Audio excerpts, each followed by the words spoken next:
Welcome back to the Fourth Way Podcast. Purity of heart is to will one thing. Chapter 14. What then must I do? Occupation and vocation, means and end. This was the principal question. For as only one thing is necessary, and as the theme of the talk is the willing of only one thing, hence the consciousness before God of one's eternal responsibility to be an individual is that one thing is necessary. The talk now asks further, what is your occupation in life? The talk does not ask inquisitively about whether it is great or mean, whether you are a king or only a laborer. It does not ask after the fashion of business, whether you earn a great deal of money or are building up great prestige for yourself. The crowd inquires and talks of these things, but whether your occupation is great or mean, is it of such a kind that you dare think of it together with the responsibility of eternity? Is it of such a kind that you dare to acknowledge it as this moment or any time? Suppose that something terrible happened. Suppose that the city in which you live suddenly perished like those cities in the far south, and everything came to rest, each one standing in his once chosen occupation. But suppose this happened without the excuse of being in practical harmony with the commonly accepted customs of this age, the excuse pronounced by a later generation in order to shield you from disgrace. Or what is still more serious, suppose one of the most eminent dead, one whose memory the masses keep green, as is their custom, by noisy festivities and by shouting. Suppose such a one should come to you. Suppose he visited you, and that you there before him, before his piercing gaze, dared continue in your present occupation. Are you not used to thoughts of this kind? It is in just such a way that the transfigured one might well wish to serve after death, by visiting the individual. For it must certainly fill them with disgust if, in their blessed dwelling place, they should become aware that a frivolous crowd treats the transfigured dead as only a living fool could wish to be treated, paying them honor by noise-making and hand-clapping. Do not think that the transfigured one has become an aristocrat. On the contrary, he has become even more humble, more humanly sympathetic with each man.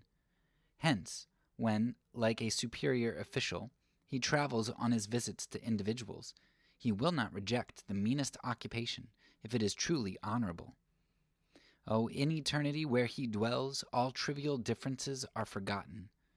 But the transfigured one, like eternity, does not desire the crowd. He desires the individual.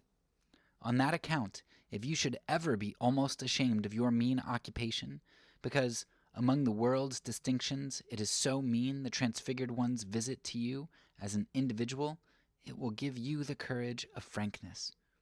The transfigured one's visit to you as an individual will give you that courage of frankness. But what am I speaking of? And if you actively consider the occasion of this talk, then you will stand as an individual before a still more exalted one who, nonetheless, thinks still more humanly about the meanness of the occupation, but also infinitely more purely about which occupation is truly honorable. In your occupation, what is your attitude of mind, and how do you carry out your occupation? Have you made up your own mind that your occupation is your real calling, so that you do not have to make explanation hinge on the result, maintaining that it was not your real calling if the results are not favorable, if your efforts do not succeed? Alas, such fickleness weakens a man immeasurably. Therefore, persevere. By God's help and by your own faithfulness, something good will come from the unpromising beginning. For there are beginnings everywhere, and there are good beginnings where you begin with God, and no day is the wrong one to begin upon, not even an unpromising one if you begin with God. Nor have you let yourself be deceived in regarding something as your calling because it turned out well, because it brought immediate success, perhaps even remarkable success. Alas, it is actually said in the world, often enough, even by those who think they speak piously. The proof that a man's occupation is the right one is that he is able to practice it. As if because a man could so harden his heart that he could placidly practice all manner of cruelty, then this was what he ought to do. as if because this brazen one could find the most hideous atrocity in his heart and was able to carry it out, then this was the thing he ought to do. No. An unfavorable result can no more disprove the faithful man's conviction of what his calling should be than a favorable result can, of itself, prove that he is in his proper calling. Are you of one mind about the manner in which you will carry out your occupation? Or is your mind continually divided because you wish to be in harmony with the crowd? Do you stand firmly behind your offer, not obstinately, not sullenly, but eternally concerned? Do you continue unchanged to bid for the same thing, and continue in your wish to buy the same thing even though the terms have been altered in a number of respects? Do you think that the good is no different from gold, that it can be bought too dearly? Is there any profit you could not do without for the sake of good, any distinction you could not give up, any relation you could not renounce? Is there any stamp of approval from above that is any more important than this to you, or perhaps some approbation from below? If you think that the good must be bought at any price, then will you become envious when you see others buying for a lower price, that which you had to buy so dearly, but which, and do not forget this, is worth any price? If your endeavor succeeds, are you then conscious that you are an unprofitable servant, so that the reward does not affect you, as though you became more useful because you got a reward, and adversity does not affect you, since it merely expresses what you shamefacedly will admit, that you have no right to claim anything? Hide nothing away suspiciously in your soul as though you still wished that it had happened differently, so that you might be able to pounce upon the reward as if it were prey, might be able to assume credit for it, might be able to point to it, as though you had wished that adversity did not exist because it constrains the selfish thing in you that, even though repressed, foolishly makes you imagine that if you had luck with you, then you might do something for the good, something that was worth talking about. Never forget that the devout wise man wishes no stroke of adversity to be taken away when it comes his way, because he cannot know whether or not it may be good for him. Never forget that the devout wise man wins his most beautiful of all victories when the powerful one who had persecuted him wishes, so to speak, to release him, and the wise man replies, "I cannot unconditionally wish to be released, for I cannot know for certain that the persecution might not be good for me." Do you do good only out of fear of punishment, so that you scowl even when you will the good, so that in your dreams at night you wish away the punishment, and to that extent also the good, and in your dreams by day imagine that one can, with a slavish mind, serve the good? Oh, the good is no difficult master, that wills one thing today, and another tomorrow. The good always wishes one and the same thing, but it reckons with exactness, and can be that which demands sincerity and can see whether it is present. And now, the means that you use. What means do you use in order to carry out your occupation? Are the means as important to you as the ends wholly as important? Otherwise, it is impossible for you to will only one thing, for in that case the irresponsible, the frivolous, the self-seeking, and the heterogeneous means would flow in between in confusing and corrupting fashion. Eternally speaking, there is only one means, and there is only one end. The means and the end are one and the same thing. There is only one end, the genuine good, and only one means. This is to be willing only to use those means which genuinely are good, but the genuine good is precisely the end. In time and on earth, one distinguishes between the two and considers that the end is more important than the means. One thinks that the end is the main thing, and demands of one who is striving that he reach the end. He need not be so particular about the means. Yet this is not so, and to gain an end in this fashion is an unholy act of impatience. In the judgment of eternity, the relation between the end and the means is rather the reverse of this. If a man sets himself a goal for his endeavor here in this life, and he fails to reach it, then, in the judgment of eternity, it is quite possible that he may be blameless. Yes, he may even be worthy of praise. He might have been prevented by death or by an adversity that is beyond his control, in which case he is entirely without blame. He might even have been prevented from reaching the goal just by being unwilling to use any other means than those which the judgment of eternity permits. In which case, by his very renunciation of the impatience of passion and the inventions of cleverness, he is even worthy of praise. He is not therefore eternally responsible for whether he reaches his goal within his world of time, but without exception, he is eternally responsible for the kind of means he uses. And when he will only use those means which are genuinely good, then in the judgment of eternity, he is at the goal. If reaching the goal should be the excuse and the defense for the use of illicit or questionable means, alas, suppose he should die tomorrow. Then the clever one would be caught in his own folly. He had used illicit means, and he died before reaching the goal. For reaching the goal comes at the conclusion, but using the means comes at the beginning. Reaching the goal is like hitting the mark with a shot, but using the means is like taking aim. And certainly the aim is a more reliable indication of the marksman's goal than the spot the shot strikes. For it is possible for a shot to hit the mark by accident. The marksman may also be blameless if the shell does not go off. But no irregularities of the aim are permissible. To the temporal and earthly passion, the end is unconditionally more important than the means. On that very account, it is the passionate one's torment, which, if carried to its height, must indeed make him sleepless, and then insane, namely, that he has no control over time, and that he continually arrives too late, even if it was by merely half an hour. And what is still worse, since earthly passion is the rule, it can truthfully be said that it is not wisdom which saves the worst ones from going insane, but indolence. On the other hand, the blessed comfort of the eternal is like a refreshing sleep, is like the cold of snow in the time of harvest, to the one who wills the eternal. He whose means are invariably just as important as the end never comes too late. Eternity is not curious and impatient as to what the outcome in this world of time will be.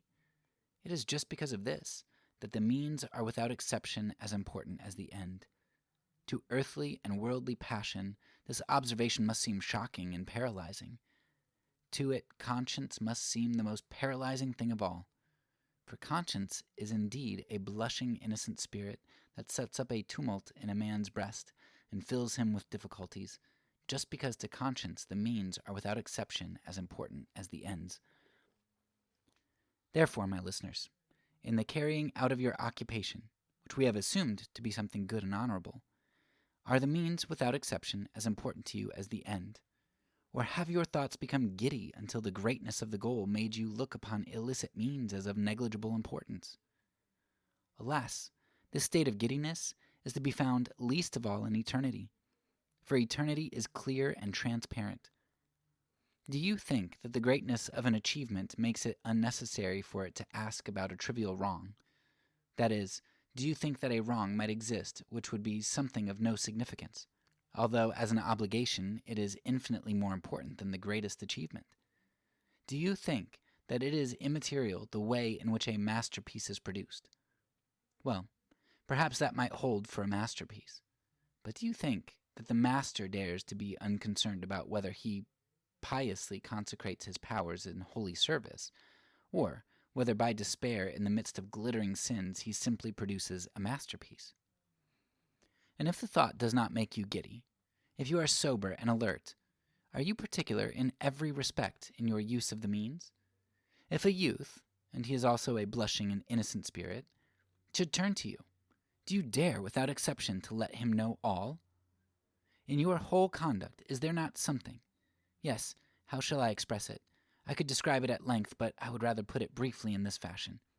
Is there not something of which you could be fairly certain that the older people and those of your own age would almost admire for its cleverness and ingenuity if you told them about it, but which, strangely enough, a youth would blush over, not over your being so clever, but over your not being big enough to despise acting so cleverly? Perhaps it is by flattery that you had won over this person, and that, by concealing something, won this or that advantage, by a little untruth made a glittering trade, by a false union promoted your cause. Perhaps you had won the victory by allying yourself with admiration based upon a misunderstanding, had won riches and power by clever scheming to enter into the smartest combination. In your whole conduct, open and secret, is there not something that you would not for any price consent to let a youth discover? And it is beautiful that you love the youth so much and wish to guard his purity. Is there not something against yourself that you can still be willing to admit yourself to be guilty of? Something that you would not for any price confide to a youth? Yet as I have told you, if you actively consider the occasion of this talk, then you stand before a higher judge, who judges infinitely more purely than the purest innocence of youth, a judge that you will not, out of indulgence, let into the secrets of your guilt, for he already knows you. And what is your attitude towards others? Are you at one with all, by willing only one thing? Or do you contentiously belong to a party? Or is your hand raised against every man, and every man's hand raised against you? Do you wish for all others what you wish for yourself? Or do you desire the highest thing of all for you and yours? Or do you desire that that which you and yours desire shall be the highest thing of all? Do you do unto others what you will that they should do unto you, by willing only one thing? For this will is the eternal order that governs all things, that brings you into union with the dead, and with the men whom you never see, with foreign people whose languages and customs you do not know, with all men upon the earth who are related to each other by blood, and eternally related to the divine by eternity's task of willing only one thing. Do you wish that there should be another law for you and yours than for the others? Do you wish to find your consolation in something other than that in which each man without exception may and shall find consolation? Suppose that sometime a king and a beggar and a man like yourself should come to you. In their presence, would you dare frankly to confess that that which you desire in the world, in which you sought your consolation, certain that the king and his majesty would not despise you, even though you were a man of inferior rank, certain that the beggar would not go away envious that he could not have the same consolation, and certain that a man like yourself would be pleased by your frankness? Alas, there is something in this world called clannishness. It is a dangerous thing because all clannishness is divisive. It is divisive when clannishness shuts out the common citizen, and when it shuts out the noble-born, and when it shuts out the civil servant. It is divisive when it shuts out the king, and when it shuts out the beggar, and when it shuts out the wise man, and when it shuts out the simple soul. For all clannishness is the enemy of universal humanity. But to will only one thing, genuinely to will the good, as an individual, to will to hold fast to God, which things each person without exception is capable of doing, this is what unites. And if you sat in a lonely prison far from all men, or if you were placed out upon a desert island with only animals for company, if you genuinely will the good, if you hold fast to God, then you are in unity with all men. And if the terrible thing happened, for religious edification should not, like a woman's finery, be intended for a splendid moment, that you were buried alive, if, as you awakened in the coffin, you seized upon your accustomed consolation, then even in this lonely torment you would be in unity with all men. Is this your present attitude? Have you no special privilege, no special talent, none of life's special favors that, either separately or in company with some others, vanity has led you to take, so that you could console yourself by means of it? And that makes you dare not tell the uninitiated the source of your consolation? Thus you give alms to the poor man so that he can console himself, but treacherously you have a further consolation for yourself. To be sure, you give a consolation for poverty, but you console yourself by the fact that your wealth assures you against ever becoming poor.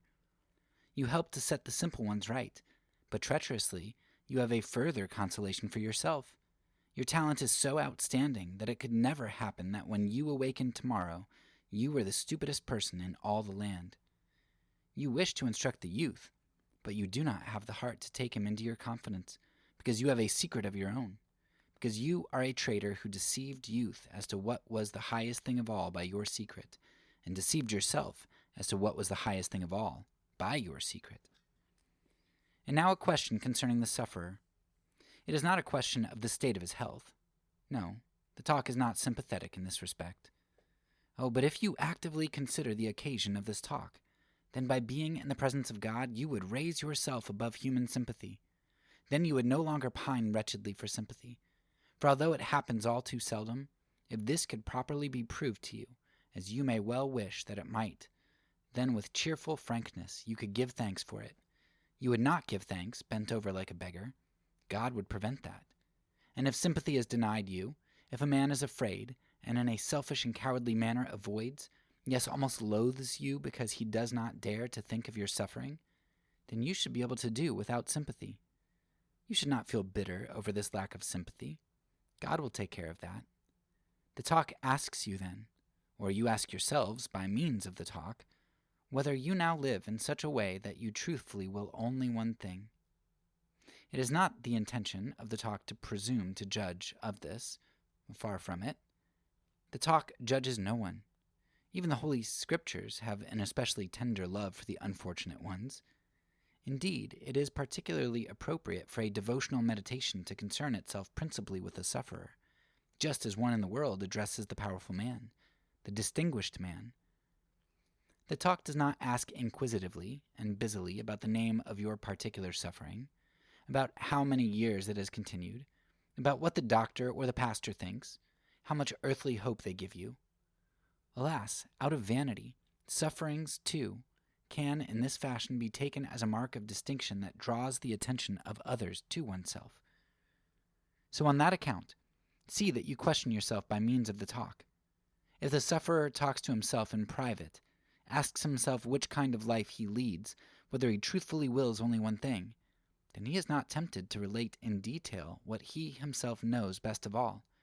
He is not tempted to compare. For all comparison injures. Yes, it is evil. Do you at present genuinely will only one thing? You know that if the only reason you will but one thing is that by this, and by this alone, you will to be set free from suffering, then you do not genuinely will but one thing. But even if you could so dull yourself that the wish would die out, so that you could sever the wish's painful tie with the happier sense of being a man, of loving to live, of loving to be a happy one, still you would fail to will only one thing. What at present is your condition in suffering? The doctor and the pastor ask about your health, but eternity makes you responsible for your condition. Is it so that it does not frivolously or superstitiously fluctuate in a fever of impatience? Is it so that it is not a dismally sluggish painlessness? Or is it so that you are willing to suffer all and let the eternal comfort you? As time goes by, how does your condition change? Did you begin well, perhaps, but become more and more impatient? Or perhaps you were impatient at the beginning, but learned patience from what you suffered. Alas, perhaps year after year, suffering remained unchanged, and if it did change, then its description would be a matter for the doctor or the pastor. Alas, perhaps the unaltered monotony of the suffering seems to you like a creeping death.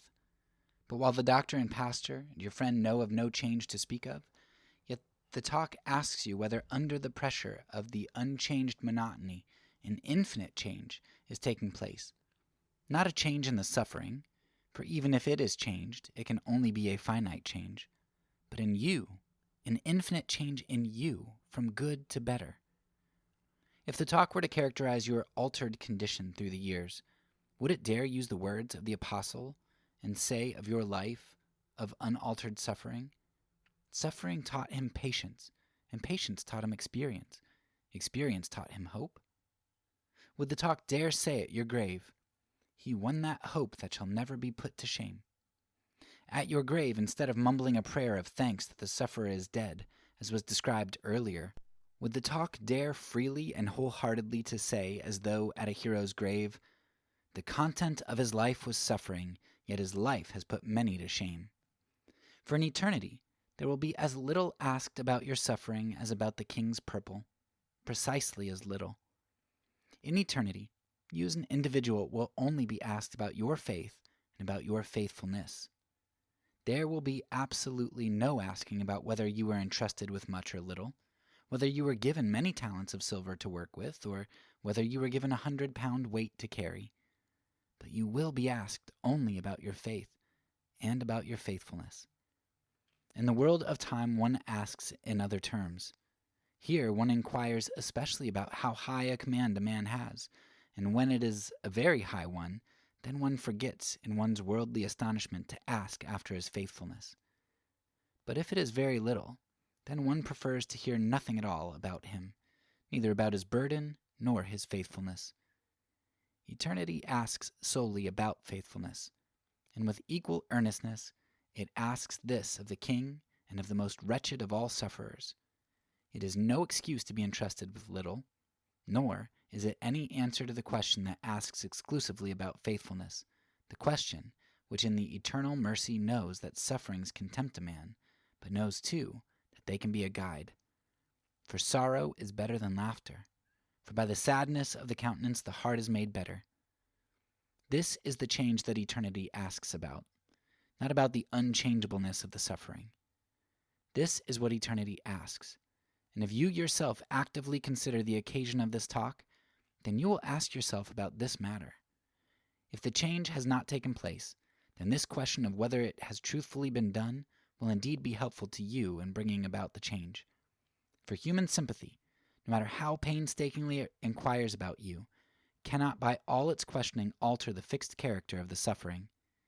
Eternity's question, if you put it truthfully to yourself before God, contains the possibility of change. But I am talking almost as if I meant to edify you. Yet out of respect for you, the talk would be embarrassed to press this question upon you. You yourself know best of all that if you put this question, then you must render an account of whether you are living in the way at present. So, I don't feel like there's actually all that much to go over here that we haven't talked about before. There is, towards the beginning, probably about 2 minutes in maybe, there is a really great extended piece where Kierkegaard goes on about the importance of means and ends. And he's talked a lot about consequentialism. He didn't name that term, but the concepts that he's been talking about have been a lot about consequentialism scattered throughout. But that means and ends discussion was maybe the most clear, like where he just kind of lays it bare. And it was fantastic. It reminded me, he said something almost like this, and so maybe this is where whoever this quote is from got it from, but in the consequentialism season, he used the phrase, the means are the ends in the process of becoming. And so Kierkegaard kind of highlights that very thing, right?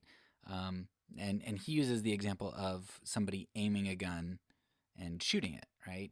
You can accidentally hit a target, even if like your aim is off. You get like if you're standing up and you're moving all around, you want to hit the target, but you're not really aiming very well, or your gun just misfires or something at some point.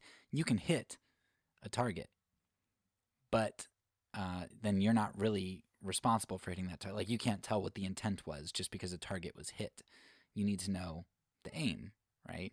And so Kierkegaard says that it's kind of the same thing. Like God, like the ends are going to happen, and those will be determined. But what matters is you, the person doing the aiming, right? And maybe a good example of this that Kierkegaard gives is he says everybody in our time, like humanity, they want to focus on the ends, and he's like, so they do bad means to try to get good ends, and but the thing is, like, even if you take their moral system and they do something wrong in order to achieve a particular ends, but like they do the bad thing because tomorrow that good end will be achieved, but they die at the night before the end is achieved, and so the end doesn't get achieved. It's like, well, you can't guarantee the ends. The only thing that you as a person can guarantee and control are the means. And that was a very big part of our discussion in season 2 on consequentialism, because a lot of our discussion was even if you want to say that consequentialism is right, your control over the ends is just so little, right? We talked about Roe versus Wade and a lot of other examples where it's like, okay, you think that by compromising in politics so that you can get judges on the bench, so that you can overturn something, that might be great. So you're willing to vote for wicked people, and you make all of these compromises, and this was before Roe was overturned, and we're like, okay, maybe you never get people on the bench that you want. Maybe they don't overturn Roe. If they overturn Roe, maybe they don't really change the landscape of abortion that much because it just goes back to the states. And if it does go back to the states, maybe some states will get worse and some states will get better, so it's kind of a wash. And even if abortion does get better for a time, maybe what you've done is just polarized people and created enemies, so now the other group or other groups decide to come back with force swinging, and when they come back and get power, it makes things even worse. It's like the whole point of that was nobody knows what's going to happen. And so maybe you end up hitting a target. Maybe, you got rid of Roe. Maybe a few years down the line, abortion becomes lesser, right? There are less children being killed. Okay. But what about 20 years from now? What about 30 years from now? Like, you don't know all of the ramifications of the things that you do.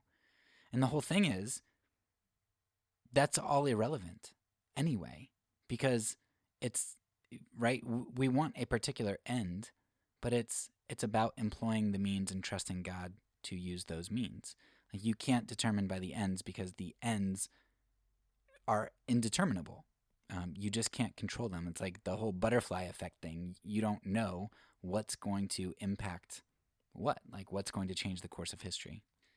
And of course, that's not why we don't embrace consequentialism, right? That's just a demonstration of how ridiculous and foolish such a system is, because you can't control it. But of course, Kierkegaard's whole argument isn't out of practicality. He's not saying you do the good because it's the practical thing. It is the practical thing in the long term, and I would argue even in the short term. But nevertheless, it's kind of an attack on consequentialism, just to show that it is impractical. So that's probably my favorite part from this section of the book, from this chapter, and we've got one more to go. One other thing I did want to say, though, is you probably will not be listening to this on the day that it releases, because most people don't listen to it on release day. But today, the day of this release, it is May 5th, 2025, and it is Kierkegaard's birthday. And it's actually also Karl Marx's birthday. And just 4 days ago, it was May Day, right? May 1st, like Workers' Day. And today is also Cinco de Mayo. So lots going on in just a couple day period. And I thought it was interesting. We're right here on chapter 14, completing the What Then Must I Do, Occupation and Vocation, Means and Ends.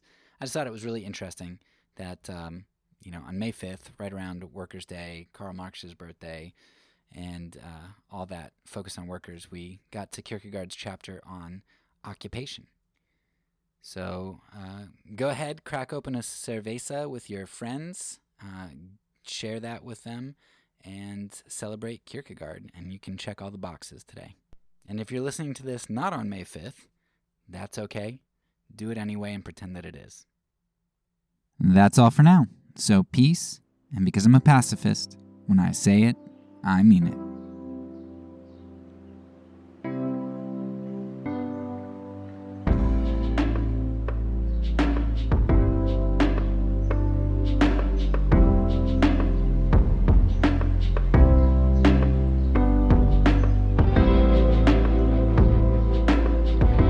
This podcast is a part of the Kingdom Outpost Network.